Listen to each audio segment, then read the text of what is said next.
More human deaths are caused by hippos than any other wild animal in all of Africa.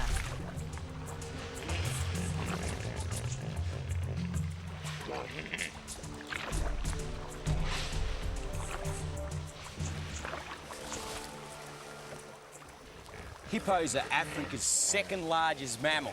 So behind me, probably got around about 30 cows, one big bull over 20, and there's a couple of younger bulls. They've reached sexual maturity, which happens at around 7 to 10 years of age, and there's a couple of bulls out on the perimeter.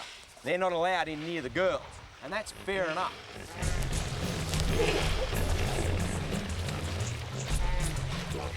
Wow!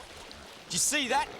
Now that one in front there, that's the biggest bull male. He'd be well over 20 years of age, and that's a subordinate male. And he's just making sure that that young bloke doesn't get in on his girl. I'm just gonna have to wait here for a minute. It's too unsettled. You can see there's fights starting to erupt everywhere. Here we go.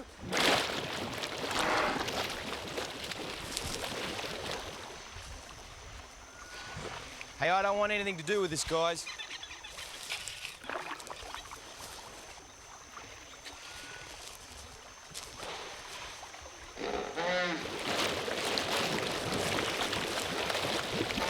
They're still going.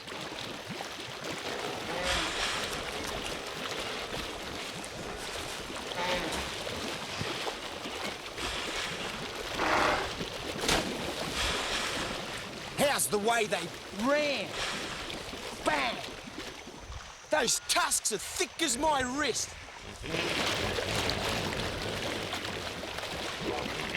Woo! Gee, they go at it. Often they'll damage each other so severely, they'll just get up on the bank or die in the water. It's a harsh time of year now. They're all stuck in here, in the peak of the dry, that's when they mate. That's when they get into disputes. A lot of them die. Hey, this hippo's only got one ear. Probably an injury from a fight.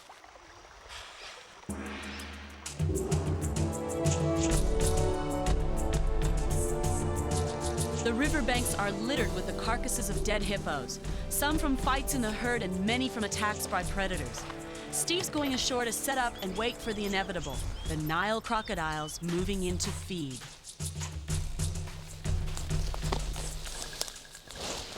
This is it, fingers crossed. You can see those really distinct slides all the way around the carcass, and they're just sitting out wide. They know I'm coming. I'm just going to go round here, scout round, get into a camouflage position. This is it. We spotted the Crocs as we were paddling downriver, but they sensed me coming and moved away. They probably know I'm still there, but what Croc couldn't resist so much tucker?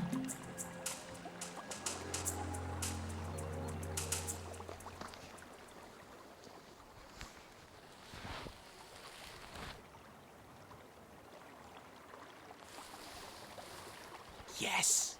Most of the year, Crocs and hippos live in harmony, but in the peak of the dry season, there's tension over territory. Unbelievable. This is what I'm here for. This is exactly why I'm here. I've got a congregation of Crocs, all different sizes, all the way up and over 10 feet. Probably 20 or 30 of them there. Here we go. One's going in. As soon as that first one hits, he'll go in, and if he bites or gets near the carcass, shakes, shows any motion that even looks like he's feeding, the others are going to follow. And together they'll tear a little piece off, swallow it down. These ones are taking small pieces. They're opportunistic animals, and you can see by the size how fat they are in the belly there. They're well fed. They've been feeding for a couple of days.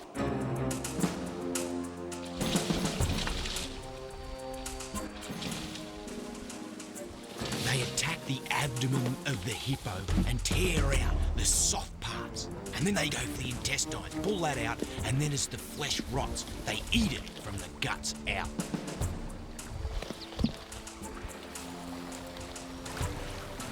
As I look on, more and more crocodiles are attracted by the strong smell of the rotting carcass. Croc numbers just get thicker and thicker, and it's a game of dominance. The bigger ones move in first, whereas the little ones wait their turn. It's this social structure that I find fascinating. And once they've had their fill, they all just dissipate back into the water and then head back into their basking locations. They'll do this day and night.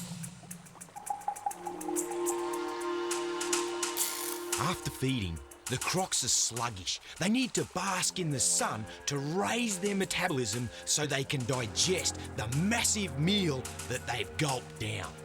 Look at the size of the belly on that one. You can see how distended and it's hanging down between its front and back legs. That's a big belly, and it's going to take quite a while in the sun to boost its temperature so as it can digest properly. Here comes another one. They're all coming out to bask.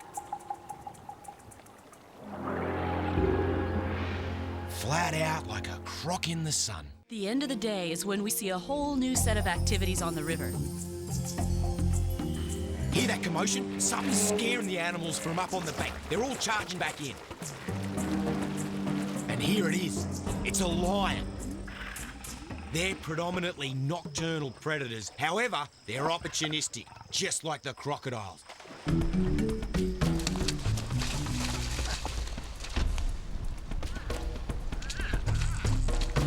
was wondering why he was so skinny. But you can see what's happened is he's had the front part of his jaw broken off, and actually it's gone. You're missing a part of your jaw, buddy. How's this? My first Nile crocodile. Happy days, only a little tacker. Managed to stick a tooth into me thumb, which is good, bonus. But you can see that bottom jaw. Quite debilitating to him, but he's been able to get enough feed. It's an old injury. I reckon it'd be a couple of years old. He'd only be around about 3 years old, I reckon. But he's in fat enough condition. He's a bit slow on land, this boy. A little bit too slow. Oh, you're all right, mate, you're all right. Now, have a look at his eyes.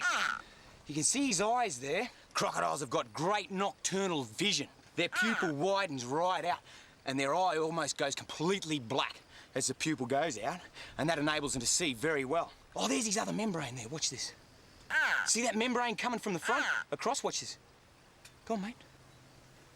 There it is. Now, that membrane is like putting on a set of goggles. They can see under the water. Even in this dark, dirty water that we've got here, they can actually see silhouettes. So it's like putting on a pair of goggles. His teeth, plenty sharp enough. Gave the old croc under a bit of a hurry up. Have a look inside his mouth. You can see that flap? He's crying away. And that flap down in there is a valve. So it's like a modified tongue. So he can grab hold of food, hang onto it in the water, pull it back under, and that valve stops water from going down. And I reckon I've got this planned. If I ever got hit by a big Nile croc, I'll be able to get my arm down inside, open that valve up, they'll fill up with water and they got to spit me out. Yeah, it's good in theory. Hear him crying as he struggles? Crocodiles have an incredible, hear that, vocalisation. So this is a little 3-year-old, and they learn this vocalisation as soon as they hatch. They, just like that, inside the egg. Isn't that amazing? And that's one of the things that I wanted to experience with the Nile crocodile, is this vocalisation, which they hold throughout their entire life. Of course, their voice breaks, and it's more of a roar and a yeah. Here, my roar's got the old hippos going.